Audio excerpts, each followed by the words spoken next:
بسم اللہ الرحمن الرحیم ایاک نعبد و ایاک نستعین. راولپنڈی چیمبر آف کامرس کا آج میں شکر گزار ہوں کہ آپ نے مجھے یہاں دعوت دی اور موقع دیا کہ باقی بھی چیمبرز کے پریزیڈنٹس ایک ہی چھت کے نیچے سب سے بات چیت کر سکوں. پہلے تو جی الطاف صاحب آپ نے بات کی کہ راولپنڈی کی میں اسپیسیفک پہلے آ جاؤں. کنونشن سینٹر کی ہم نے بات کی تھی، اس کے اوپر کمپلیکیشنز ہیں. آپ کی بالکل بات ٹھیک ہے کہ ایکسپو سینٹر ہونا چاہیے اور اس کے اوپر ہم کام کر رہے ہیں. سیکنڈلی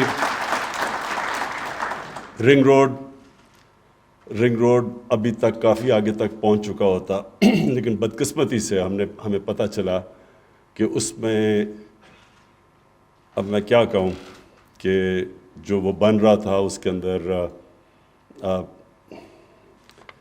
بدنیتی تھی، کرپشن تھی، اور وہ پھر ہمیں چینج کرنا پڑا جس کی وجہ سے دیر ہوئی. لیکن یہ بھی میں آپ کو کہوں کہ میں نے اس کی میٹنگ لی ہے لاسٹ، تو یہ بالکل اس سٹیجز پہ فائنل سٹیجز پہ پہنچ چکا ہے. الائنمنٹ اس کی جو غلط کر دی گئی تھی ویسٹڈ انٹرسٹ کو ان کو فائدہ پہنچانے کے لیے، وہ ہم نے چینج کر دیا. اور یہ بالکل آپ کا پوائنٹ ٹھیک ہے کہ وہاں اس کے ساتھ ہم انڈسٹریل زونز اور کیونکہ یہاں بڑی کمی ہے، زمین بہت مہنگی ہے. اور یہ بھی میں آپ کو کہوں کہ ہم نے یہ بھی فیصلہ کیا بہت پہلے سے رزاق داؤد اور ہم نے کہ اتنی زیادہ جب ایک تو زمین مہنگی ہوتی ہے انڈسٹری لگانے کے لیے، دوسرا مسئلہ یہ ہوتا ہے کہ وہاں اسپیکولیشن شروع ہو جاتی ہے، تو وہ بجائے انڈسٹری لگنے کے وہ ریل اسٹیٹ کا وینچر بن جاتا ہے. تو اس کے اوپر بھی ہم نے فیصلہ کیا کہ ہم لیز کریں گے زمین تاکہ بڑی سستی داموں پہ ہم انڈسٹری کو زمین دیں. پھر یہ آپ نے بالکل بات ٹھیک کی، میں نے بہت میٹنگز لی ہیں. یہ ہماری جو اسپیشل اکنامک زونز ہیں میں نے خود ان کی میٹنگز لی ہیں اور مجھے سارے جو مختلف پرابلمز ان کے اندر آتے تھے. سب سے پہلے تو یہ تھا کہ جو یوٹیلیٹیز تھیں، جو آپ نے بات بالکل ٹھیک کی کہ جو باہر بنگلہ دیش یا جو ہماری کمپیٹ کر رہے ہیں اکانومیز، وہ اپنی انڈسٹریل زون کو پوری طرح جب وہ زون کے لیے جب کوئی جاتا ہے تو وہ ساری فیسلٹیز ان کو پرووائڈ کرتے ہیں. تو ہماری بدقسمتی سے ہم جب گورنمنٹ آئی تو ہم نے ریئلائز کیا انڈسٹریل زونز تو ڈکلیئر کر دیے لیکن کوئی پروویژن نہیں تھی کہ وہاں بجلی کیسے پہنچے گی، وہاں جو بھی پانی گیس وہ کیسے پہنچے گی. تو اس کے لیے کوشش بھی ہم پوری کر رہے ہیں یہ ساری چیزیں سپیڈ اپ کرنے کے لیے. اور میں یہ بھی آپ کو آج آپ کی تجویز میں میٹنگز تو لیتا رہا ہوں لیکن جو ہر ہفتے میٹنگ لینی تھی وہ آپ کا آئیڈیا اچھا ہے کیونکہ آپ وہ مجھے چیک کرنا چاہیے کہ کدھر تک پہنچی ہے. تو میں انشاءاللہ ہر ہفتے میٹنگ لیا کروں گا. اب آپ نے بات کی مدینہ کی ریاست کی. میں ذرا کلیئر کرنا چاہتا ہوں مدینہ کی ریاست تھی کیا، تاکہ لوگوں کو ذہن میں کلیئر ہو جائے. کیونکہ لوگ عموماً مدینہ کی ریاست صرف مسجدوں میں جمعہ کی نماز کے اندر سنتے ہیں. میں کوشش یہ کر رہا ہوں کہ وہ لوگوں کی زندگیوں میں آ جائے، کیونکہ مدینہ کی ریاست دنیا کی تاریخ کا سب سے بڑا انقلاب تھا. 10 سالوں میں 622 اور 632 کے بیچ میں دنیا میں سب سے بڑا انقلاب آیا تھا. وہی انسان وہ بدل کے دنیا کے لیڈرز بن گئے تھے. تو وہ قرآن میں اللہ جب ہمیں کہتا ہے نا کہ ان کے راستے پہ چلو، تو وہ ہماری بہتری کے لیے کہتا ہے کیونکہ وہ ایک کامیاب ماڈل تھا. دنیا کی تاریخ کا سب سے کامیاب ماڈل تھا جس نے ٹرانسفارم کر دیا لوگوں کو. وہ جو لیڈرز بن گئے اور کئی صدیوں تک دنیا کی انہوں نے امامت کی. تو علامہ اقبال یہ کہتے ہیں کہ اگر جب بھی مسلمان معاشرہ کھڑا ہوا ہے گر کے، وہ ہمیشہ ان اصولوں کے اوپر گیا ہے جن اصولوں کے اوپر مدینہ کی ریاست کھڑی ہوئی تھی. تو سب سے 2-3 اصول بڑے امپورٹنٹ ہیں ہمارے لیے. اور وہ ابھی آپ نے جو کرپشن کی بات کی، وہ اس کے ساتھ اس کی کرپشن جو ہے وہ سمٹمز ہے. جب ایک معاشرے میں رول آف لا نہیں ہوتا، جب قانون کی بالادستی انصاف نہیں ہوتا، وہ کرپشن اس کی ایک بیماری. یعنی اگر جب مجھے کوئی کینسر ہو تو پھوڑا نکلاتا ہے، تو اسی طرح کرپشن ایک سمٹمز ہے جو کہ جب ایک ملک کے اندر انصاف نہیں ہوتا. تو جو ہماری جنگ ہے ساری، یہ لوگ پوچھتے ہیں نا کہ جی کیا اس وقت، کوئی کہتا ہے ہم ایشین ٹائیگر بنا دیں گے، کوئی کہتا ہے لاہور کو پیرس. ہماری جنگ ہے قانون کی بالادستی پاکستان میں قائم کرنے کی. وہ مشکل جنگ ہے، وہ ایک دن میں نہیں ہوتی. کارٹلز بنے ہوئے ہیں، مافیاز بیٹھے ہوئے ہیں، پولیٹیکل مافیاز بیٹھے ہوئے جو قانون کے نیچے نہیں آنا چاہتے. اور یہ ہے اصل جنگ جو پاکستان کی فیوچر کی جنگ ہے. اس میں کنیکٹڈ ہے آپ کی بزنس، اس میں کنیکٹڈ ہے انویسٹمنٹ، اس میں کنیکٹڈ ہے آپ کی خوشحالی. سب اس پر ڈپینڈ کرتا ہے. بنانا ریپبلک کس کو کہتے ہیں؟ بنانا ریپبلکس میں وسائل کی کمی نہیں ہوتی، ادھر قانون نہیں ہوتا، اس لیے ان کو بنانا ریپبلکس کہتے ہیں. اور قانون کا مطلب کیا؟ طاقتور کے لیے ایک قانون، کمزور کے لیے دوسرا قانون. جس کے اوپر نبی صلی اللہ علیہ وسلم نے کہا تھا کہ تمہارے سے پہلے بڑی قومیں تباہ ہوئیں جدھر طبقاتی قانون تھا. تو یہ جنگ ہے ایک، اور یہ صرف عمران خان نے نہیں لڑنی، یہ آپ سب نے لڑنی ہے جنگ. یہ ایک معاشرہ جنگ جیتتا ہے. میں تو کوشش کر رہا ہوں، ہر روز صبح اٹھتا ہوں، میں تو جہاد سمجھتا ہوں اس کو. میں تو یہ کوئی عام کوئی پرائم منسٹر بن کے، اچھا، اور یہ بھی پرائم منسٹر بننا کوئی ایمبیشن نہیں ہے. پرائم منسٹر بن کے پاکستان کو ایک عظیم ملک بنانا ایمبیشن ہے. سو یہ ہم تو اس کو جہاد سمجھتے ہیں. مافیاز کے ساتھ سب آپ تماشا دے کے ہر روز افراتفری پھیلائی ہوئی، یہ ہو گیا، وہ ہو گیا، یہ ہو گیا. کیونکہ ان کا انٹرسٹ نہیں ہے کہ ایک ملک کے اندر ایک قانون کی بالادستی ہو. یہ طاقت کی حکمرانی چاہتے ہیں وہ لوگ. تو میں پہلے تو یہ بزنس کمیونٹی آپ بیٹھے ہوئے ہیں، پہلے میں آپ کو بتاؤں کہ جب ہماری گورنمنٹ آئی تو کسی پاکستانی گورنمنٹ کو اس طرح کے چیلنجز نہیں سامنا کرنے پڑے. سب سے پہلے کسی پاکستانی گورنمنٹ کو اتنے بڑے فسکل ڈیفیسٹ اور کرنٹ اکاؤنٹ ڈیفیسٹ، یعنی اتنے بڑے خسارے پاکستان کی تاریخ کو کسی گورنمنٹ کو فیس نہیں کرنے پڑے. اگر وہ ہمارے دوست سعودی عربیہ، یو اے ای، چائنا، وہ ہمیں فنڈز نہ دیتے تو ہم ڈیفالٹ کر گئے تھے. ہمارے پاس پیسے نہیں تھے دینے کے لیے جو ہماری لائبلٹیز تھی، اور ہم کہہ بھی نہیں سکتے تھے کیونکہ ڈر تھا کہ روپے کے اوپر پریشر نہ پڑ جائے. ہمارے پاس تو ریزروز ہی نہیں تھے روپے کو گرنے سے روکنے کے لیے. تو اس سے بڑے مشکل وقت سے نکلے، اکانومی سٹیبلائز ہوئی. پھر جو کہ ایک صدی میں ایک دفعہ کرائسس آتا ہے، کووڈ، وہ آ گیا.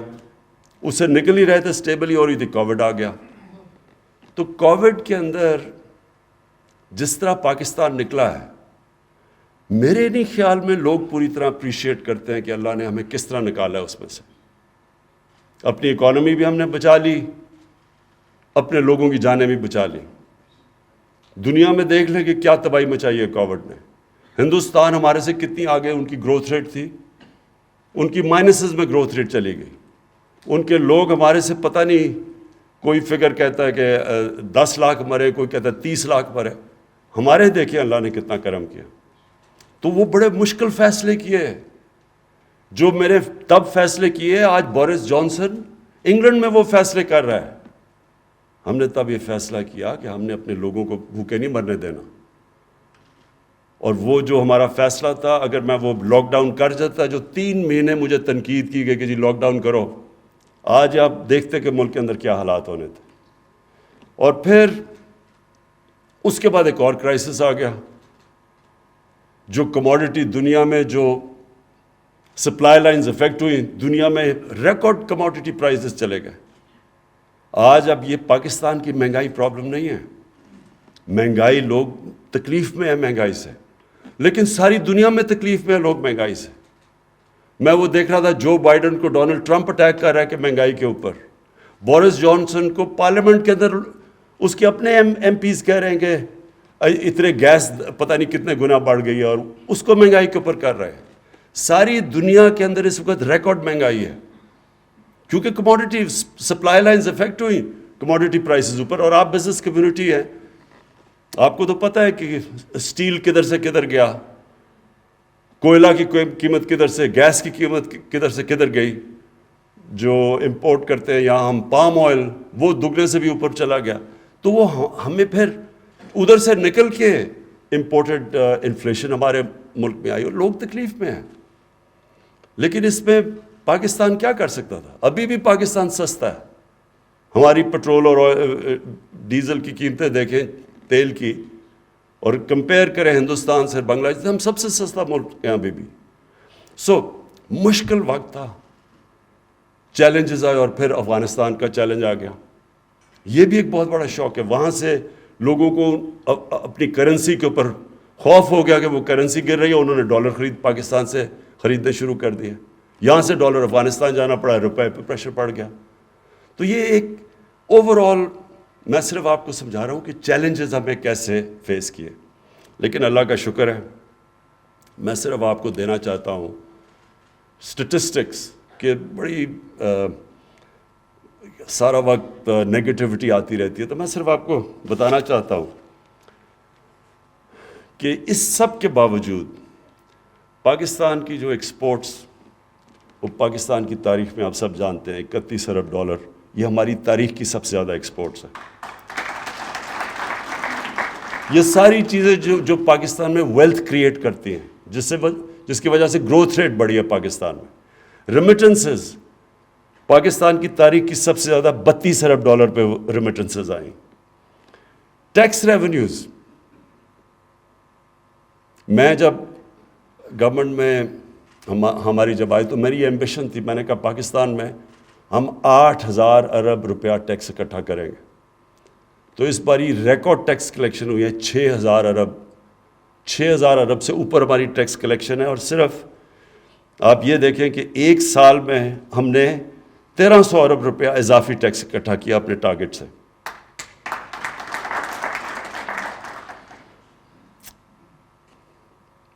لارج اسکیل مینوفیکچرنگ، جو ابھی آپ نے بات کی، بالکل الطاف آپ نے ٹھیک بات کی کہ اصل میں تو جب تک ایک ملک انڈسٹریلائز نہیں ہوتا وہ کبھی بھی خوشحال نہیں ہو سکتا. ٹریڈنگ سے تو ملک خوشحال نہیں ہوتا، یا ہم سبزیاں وغیرہ ٹماٹر اور پیاز بیچ کے تو خوشحال نہیں ہوں گے جب تک ہم انڈسٹری نہیں لگے گی پاکستان میں اور انڈسٹری پراسپر نہیں کرے گی. تو انڈسٹریلائز، یہاں تو ٹریڈنگ ملک بننے چلا گیا تھا. تو اس باری بڑی مجھے جو خوشی ہے، ان حالات کے اندر ہماری جو لارج اسکیل مینوفیکچرنگ ہے اس کی 15% گروتھ ریٹ ہوئی. اور جو مجھے بڑی خوشی ہوتی ہے، کارپوریٹ جو پروفٹس ہوئے ہیں پاکستان میں ان حالات کے باوجود، وہ 930 ارب روپے کے پروفٹس ہوئے ہیں. یعنی یہ آپ دیکھ لیں کہ اس طرح کے پروفٹس ان حالات میں بننا، تو کہتے ہیں کہ جو بڑی نااہل حکومت تھی، تو اگر نااہل حکومت تھی تو کووڈ سے بھی بچا لیا، بزنسز کو بھی بچا لیا، بے روزگاری سے بھی بچا لیا. اور کمپیئر کریں ہمیں ہندوستان سے، باقی ملکوں سے کمپیئر کریں جو ہماری طرح کے جن کے حالات ہیں. ہمارے سے تو خیر ہندوستان کے حالات بہت بہتر تھے. پھر پرائیویٹ سیکٹر کریڈٹ آف ٹیک، 10 سال میں سب سے زیادہ پرائیویٹ سیکٹر کی آف ٹیک ہوئی ہے 1138 ارب روپے کی. سو اس کا مطلب پرائیویٹ سیکٹر میں بزنس شروع ہوئی ہے. لیکن مجھے جو خوشی ہوئی ہے، جو ہماری فیوچر کی طرف ہم جا رہے ہیں، بالکل ہماری آئی ٹی سیکٹر، اس کو بالکل نگلیکٹ تھا، کیونکہ آگے تو ٹیکنالوجی کا دور آ رہا ہے. تو ہمارا 70% انکریز ہوئی ہے آئی ٹی کے ایکسپورٹس میں، 3.5 ارب ڈالر پہ پہنچی ہے. اور ابھی ہم نے شروع کیا ہے، ابھی انسینٹیوائز کیا ہے. انشاءاللہ آپ دیکھیں گے کہ جو اب ہم آئی ٹی کے اوپر کام کر رہے ہیں، تو اصل تو ٹیکنالوجی کی، اصل تو ویلیو ایڈ ٹیکنالوجی کے سیکٹر کے اندر ہے. لیکن جو مجھے یہ بھی بڑا خوشی ہوئی، کیونکہ اس کی وجہ سے ہم 2 وجہ سے بچے کووڈ میں.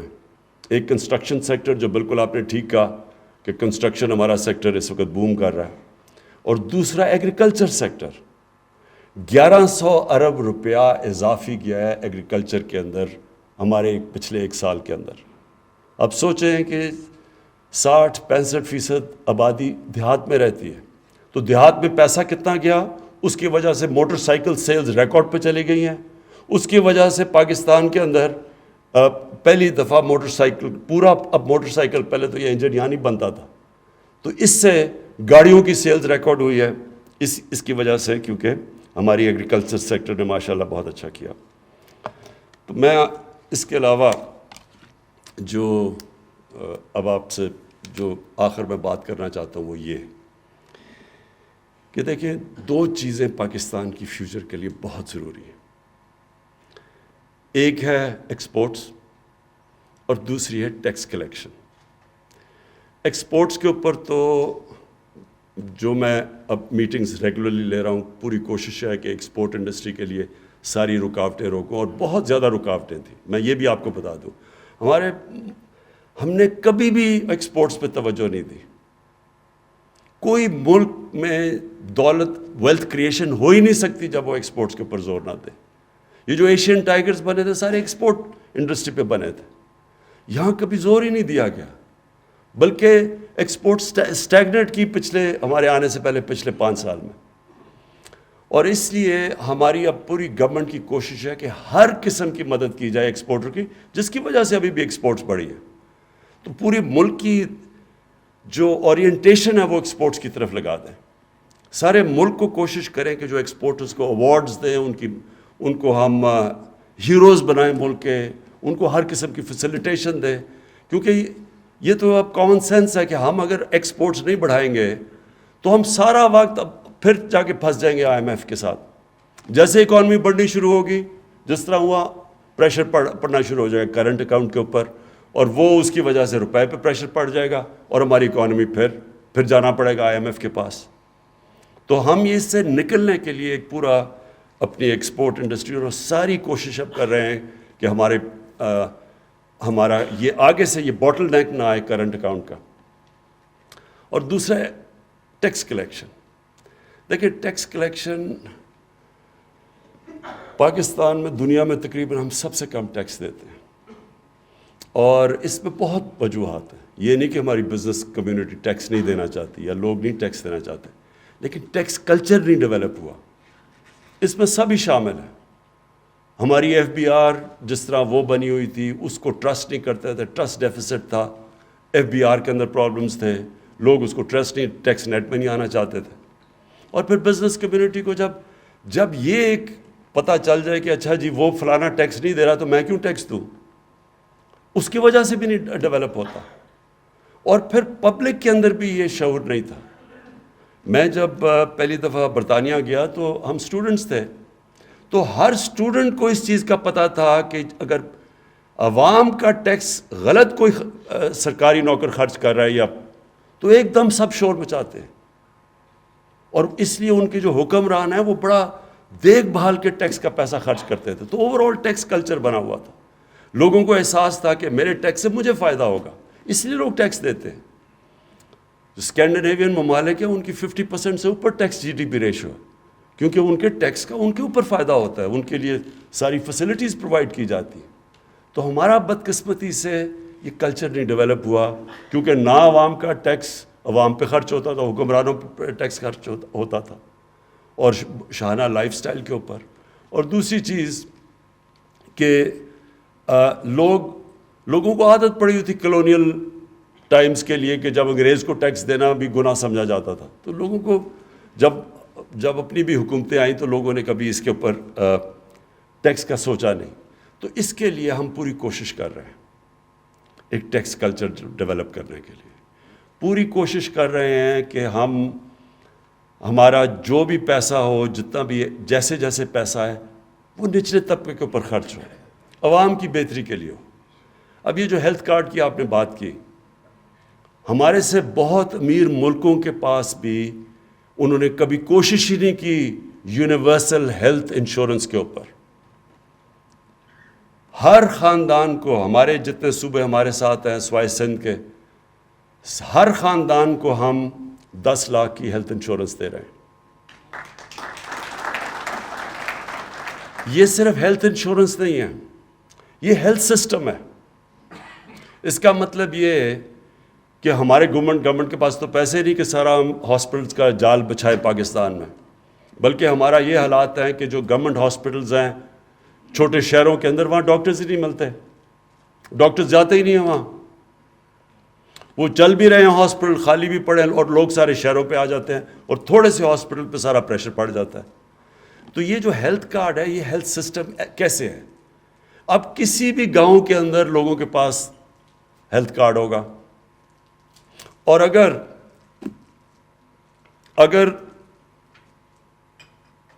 اگر وہاں گورنمنٹ ہاسپٹل صحیح کام نہیں کر رہا تو کوئی پرائیویٹ ہاسپٹل کھلے گا, لوگ ادھر چلے جائیں گے, کیونکہ کسی بھی ہاسپٹل میں ہیلتھ کارڈ سے جا کے اپنا علاج کروا سکتے ہیں. یہ صرف غریب لوگ ہی نہیں, یہ سفید پوش لوگ بھی جو ہے, لوور مڈل کلاسز بھی ہیں, جن کے اندر کئی دفعہ ایک جھٹکا پڑتا ہے بیماری کا, سارا خاندان ہی غربت کی لکیر کے نیچے چلا جاتا ہے. ابھی مجھے بڑی خوشی ہوئی, مجھے میسج آئی ڈاکٹرز ہاسپٹل سے کہ پہلا انہوں نے ہیلتھ کارڈ کے اوپر ہارٹ ٹرانسپلانٹ کیا غریب آدمی کا. تو میں صرف یہ کہنے کا مقصد یہ ہے, کوشش میری کیا ہے, پہلے تو بزنس کمیونٹی کو پوری طرح فیسیلیٹیٹ کریں. یہ جو ابھی میں نے کارپوریٹ آپ کو پروفٹس بتائے ہیں, جتنی زیادہ پروفیٹیبلٹی ہوگی اتنی زیادہ انویسٹمنٹ ہوگی. کوئی خیرات کے لیے تو بزنس نہیں کرتا, بزنس تو تب کرتا ہے کہ اسے پروفٹ ملے. تو یہ آپ کو میں بتا دوں کہ ہماری گورنمنٹ کی پالیسی ہے کہ بزنس کو بزنس پروفٹس پورے بنائیں اور پھر بزنسز ٹیکس دیں تاکہ ہمارے پاس پیسہ آئے کہ ہم اور خرچ کریں انفراسٹرکچر کے اوپر, تاکہ آپ کے لیے بہتری ہو, بزنس کے لیے آپ کی آسانیاں ہوں. اور پھر دوسرا, نچلے طبقے کو اوپر اٹھائے, جو ہمارا بہت بڑا, کبھی پاکستان کی تاریخ میں اتنا بڑا پروگرام نہیں ہوا سوشل ورک کا, جو احساس پروگرام ہے, جس میں اسکالرشپس ہیں, جس میں نیچے اسٹائپنڈز ہیں, جس میں قرضے ہیں سود کے بغیر. تو پورا ہمارا پروگرام ہے کہ باٹم اپ اپروچ ہو, جو چائنا نے کی تھی, لیکن ساتھ ساتھ بزنس کمیونٹی کی پوری سپورٹ کی جائے, کیونکہ ویلتھ کریٹ ہوگی جو چائنا میں ہوئی تھی تو تب ہی آپ غربت کم کر سکتے ہیں. تو بزنس کمیونٹی کو میں اس طرح, میرا پیغام یہ ہے, رزاق داؤد ہمارے منسٹر ہیں جو کہ بزنس کمیونٹی سے میں نے خود لیے تھے, اس لیے کہ ان کو پتہ ہے کہ بزنس کمیونٹی کے ایشوز کیا ہیں. سو ہم سارا وقت ڈسکس کرتے ہیں. فائنانس منسٹر جو ہیں وہ 50 سال سے پاکستان کی بزنس کمیونٹی کے اندر ہیں, ان کو پتہ ہے کہ کیا ایشوز ہیں. سو آپ کے لیے صرف یہ میں بتانا چاہتا ہوں کہ یہ سمجھیں کہ ہماری گورنمنٹ وہ ہے جس کا کانسٹنٹلی, جو ایز آف ڈوئنگ بزنس کہتے ہیں آپ, کانسٹنٹلی ہماری کوشش ہوگی آپ کے مسئلے مسائل کم کریں, جو بھی گھٹائیں, تاکہ آپ کے لیے آسانیاں ہوں. آپ کی پروفیٹیبلٹی میں بھی پوری مدد کریں گے کہ لوگ پروفٹس بنائیں. ساتھ ساتھ آپ سے پوری کوشش کریں گے آپ کی چیمبرز کے تھرو کہ ٹیکس کلچر آپ ڈیولپ کریں, ٹیکس دیں. یہ جو ہم نے ابھی جسے منی بجٹ کہتے ہیں, اس میں تو صرف ایک ہی کوشش ہوئی ہے. اصل میں تو عام لوگوں کے لیے لگژری گڈس کے اوپر تھوڑا پڑا ہوگا, اور وہ ہونا بھی چاہیے, پیسے والے لوگوں کو زیادہ دینا چاہیے. لیکن اصل میں ڈاکیومنٹ کرنے کی کوشش کی ہے کہ ہماری اکانومی ڈاکیومنٹ ہو. ڈاکیومنٹ ہوگی تو ٹیکس کلیکشن بڑھے گی. جو مجھے شوکت علیم آج ہی بتا رہے تھے کہ ہماری جو ریٹیل مارکیٹ ہے وہ کوئی 18 ٹریلین کی ہے, لیکن جو رجسٹرڈ ہے وہ صرف 3 ٹریلین ہے, باقی ساری ٹیکس نیٹ سے باہر ہے. تو ہم ایک ماڈرن اکانومی نہیں بن سکتے جب تک یہ ہم ٹیکس کلچر نہ ڈیولپ کریں. ساتھ ساتھ میرا یہ آپ سے وعدہ ہے کہ ہم کانسٹنٹ ریفارمز کر رہے ہیں FBR میں, آٹومیشن لے کے آ رہے ہیں تاکہ کم سے کم ٹاکرا ہو ٹیکس کلیکٹر کا اور لوگوں کا, تاکہ جو ساری دنیا میں ہے ماڈرن ٹیکس سسٹم کہ اس کے اندر آٹومیشن آئے. تو وہ ہم دونوں طرف سے کام کر رہے ہیں. اور مجھے یہ آخر میں صرف آپ کو یہ کہنا چاہتا ہوں کہ یہ 3 سالوں میں جتنا لوگوں نے اتنے ہمیں پرابلمز آئے, لوگوں نے سارا مجھے کہا جی کہ عمران صاحب آپ مایوس تو نہیں ہو گئے. میں آج آپ کو کھڑے ہو کے کہتا ہوں کہ یہ ہے ایک سائیکل, یہ جو 2-3 مہینے کا ہے, یہ جو کموڈٹی پرائسز اوپر گئے ہیں سپلائی شارٹیج کی کووڈ کی وجہ سے, یہ 3 مہینے کے بعد انشاءاللہ یہ آپ یہ دیکھ لیں گے کہ جو پوٹینشیل پاکستان میں بڑھنے کا ہے, جو انٹرسٹ باہر لوگوں کو پاکستان کا ہے, جن چیزوں کے اوپر ہم نے کبھی توجہ ہی نہیں دی, مثلا ٹورزم ہے, ہم نے کبھی توجہ ہی نہیں دی. اس ملک میں ٹورزم اندر بھی ایکسپلورڈ کر کے باہر سے بھی انٹرسٹ ہے, کووڈ کی وجہ سے وہ نہیں. یہی صرف ایک سیکٹر ہے جو کہ ہمارا کرنٹ اکاؤنٹ کا جو ڈیفیسٹ ہے وہ پورا کر سکتا ہے. پھر آئی ٹی کے اندر جو پوٹینشیل ہے, ہمارے پاس ایک ینگ پاپولیشن ہے, ہم نے توجہ ہی نہیں کبھی دی آئی ٹی کے اوپر. ہندوستان کی 150 ارب ڈالر کی ایکسپورٹس ہے, ہم نے کبھی اس کے اوپر کوئی انسینٹیوز ہی نہیں ان کو دیے. وہ باہر جا کے دبئی جا کے ہمارے young soft where I T کے انجینئرز وہاں جا کے بیٹھے ہوئے ہیں. پاکستان میں نہیں, کیونکہ ہم نے ان کے لیے وہ اسٹرکچر ہی نہیں کریٹ کیا. سو اس ملک میں ہر جگہ پوٹینشیل ہے. ایگریکلچر کے اندر ریکارڈ ہماری کراپس ہوئی ہیں, 4 کراپس پاکستان کی تاریخ کا سب سے بڑا ریکارڈ ہوا ہے. لیکن یہ بھی کچھ نہیں ہے, ہم نے صرف جیسے جیسے اس کی پروڈکٹیوٹی اور ٹیکنالوجی اور بہتر سیڈز کا کرے, اور ہمیں بڑا فائدہ ہے کہ چائنا پورا ہماری مدد کر رہا ہے اس میں. ہم اگر دگنی بھی اپنی پروڈکشن کر دیں, چھوڑیں کہ باقی 3 گنا زیادہ ان کی ییلڈز ہیں اور دودھ کی ان کی 4 گنا زیادہ ہے, ہم صرف ڈبل ہی کر دیں تو پاکستان صرف ایگریکلچر میں سیلف سفیشینٹ خوشحال ہو جائے گا. سو اس میں بہت پوٹینشیل ہے ہمارے ملک میں. اور یہ جو اونچ نیچ ہوئی ہے تھوڑی سی, یہ ایکسٹرنل شاک سے ہوئی ہے. انشاءاللہ آگے اس ملک کا پوٹینشیل جو ہے وہ وہی جو آج سے 50 سال پہلے سب سے تیزی سے ترقی کر رہا تھا ایشیا میں پاکستان, اور وہ ہم نے غلط پالیسیز کی وجہ سے پیچھے رہ گیا. انشاءاللہ آپ دیکھیں گے کہ یہ وہیں سے پھر سے شروع ہوگا, اور آپ کا بزنس کمیونٹی کا بہت بڑا ہاتھ ہوگا اس ملک کو ایک عظیم ملک بنانے میں. شکریہ.